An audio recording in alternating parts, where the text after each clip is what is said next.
हमारा सौरमंडल कई रहस्यों से भरा हुआ है।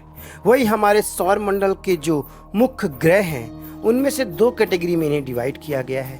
कुछ टेरेस्ट्रियल प्लैनेट्स हैं और वही कुछ गैसियस प्लैनेट्स हैं, यानी कुछ ग्रहों का जो परत है वह रॉक से मिलकर बना, साथ ही कुछ ग्रहों की सतह गैस से मिलकर बनी हुई है। और इसी को लेकर नासा के वैज्ञानिकों ने हाल ही में यूरेनस ग्रह पर एक ध्रुवीय चक्रवात का पहला ऑब्जर्वेशन लिया है। दोस्तों, यह ऑब्जर्वेशन अपने आप में एक अभूतपूर्व रिसर्च की ओर इशारा करता है और साथ ही वैज्ञानिकों ने यह भी बताया कि यह जो ऑब्जर्वेशन लिया गया है यह ग्राउंड बेस्ड टेलीस्कोप के जरिए लिया गया है। दोस्तों, आप देख रहे हैं वर्ल्ड न्यूज़। कृपया हमारे चैनल को सब्सक्राइब, ज्वाइन और शेयर जरूर करें। दोस्तों, नासा ने पहली बार यूरेनस ग्रह के किसी पोलर साइक्लोन के होने के पुख्ता सबूत समूची दुनिया को ही दिए हैं। आइस जाइंट से निकलने वाली रेडियो तरंगों की जांच करके वैज्ञानिकों ने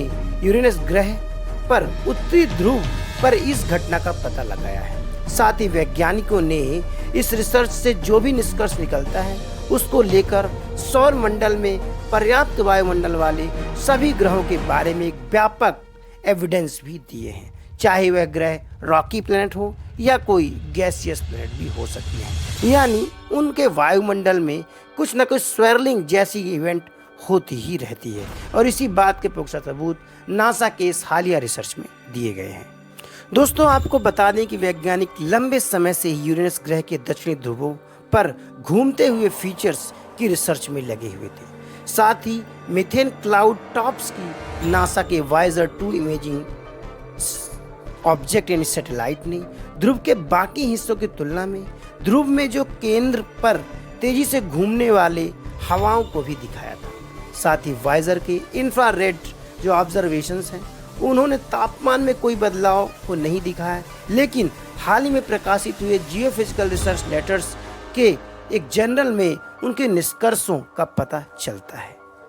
दोस्तों, आपको इस बात की जानकारी दे दें कि न्यू मैक्सिको के वेरी लार्ज एरे विशाल रेडियो एंटीना डिश का उपयोग करते हुए वैज्ञानिकों ने बर्फ के विशाल काय बादलों को नीचे झुकते हुए देखा। साथ ही उन्होंने इस बात को निर्धारित किया कि उत्तरी ध्रुव के पास गर्म हवा और शुष्क होती हुई प्रतीत होती है, जो कि एक स्ट्रॉन्ग साइक्लोन की पहचान करने के लिए सबसे महत्वपूर्ण संकेत माने जा रहे हैं।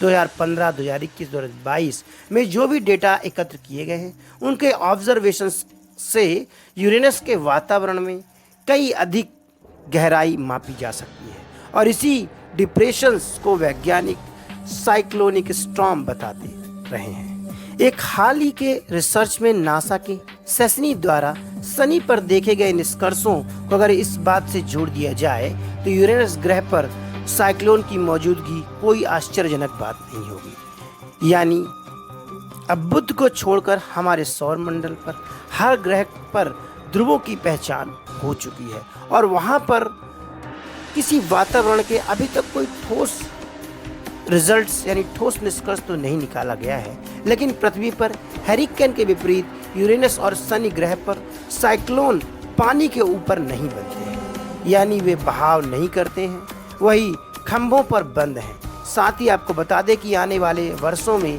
नई तरह की रिसर्च को देखा जा सकता है, स्पेशली इन यूरेनस ग्रह के ऊपर, जहां पे चक्रवात कैसे विकसित होते हैं, वही इनका इम्पैक्ट क्या होता है इस ग्रह पर, इसके बारे में वैज्ञानिक खोजबीन में लगे हुए हैं। तो दोस्तों, आपको इस वीडियो में हमने बताया कि वैज्ञानिकों ने यूरेनस ग्रह पर चक्रवाती तूफान होने के संकेत दे दिए हैं।